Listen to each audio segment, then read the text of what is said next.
Kink Whip is going to be about $40 more than the Kink Gap.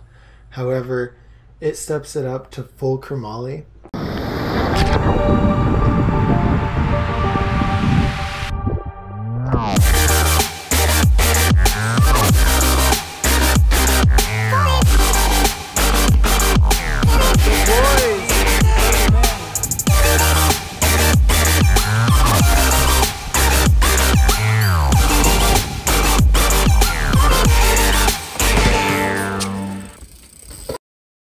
And honestly, if you're on the fence about the Gap or the Whip, the only reason to choose the Gap would be for the free coaster.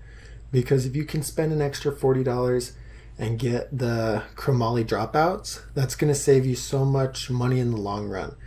Because what happens with the tri-moly frame is the back end's high tensile steel. And when you start learning 360s, down things, you know, or just constantly, even 180s, constantly putting that pressure of the rotation on the frame, that back end bends. And it's going to eventually get to a point where you need to buy a new frame. So if you just step it up to full chromoly, that's going to prolong the life of your frame. And to me, that's super important to get something that lasts.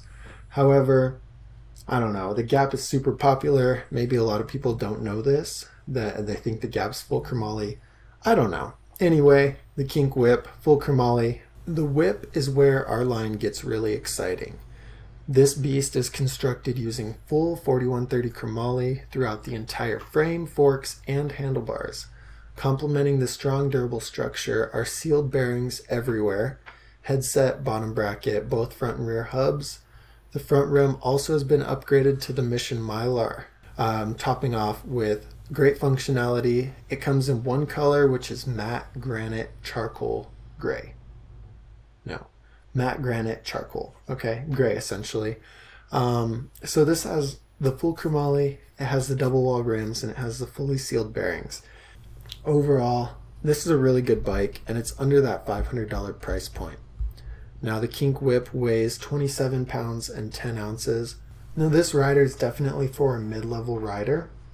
The way I'd kind of think about it is, if you've had a bike before, a low-end bike, and you got to the point where you're progressing and your parts are starting to break, like maybe you're doing 180s downstairs sets, you're trying bar spins, you're trying tail whips, things like that, this is a good bike to upgrade to. As a starter bike, it's a little overkill, unless you have like dreams of becoming pro and you want to get a decent bike that's going to stay with you for a long time. If you just want to test out the sport, this bike's going to be too much for you. I'd recommend getting something cheaper. But if you're already in it, you're already trying tricks, this bike's perfect. And if you enjoy it, you want to see more video reviews, make sure you subscribe so that you see when I post a new one. I'm always working on them, and God, I spend so much time on this, but I love it so much. So I'm happy to help you. I'm happy to get you into the sport. Make sure you just reach out to me and ask any questions you have.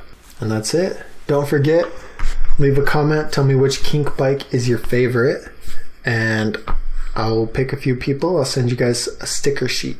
Maybe some more. I don't know. We'll see what I can do. So with that, have a great rest of your whatever day it is, and thanks.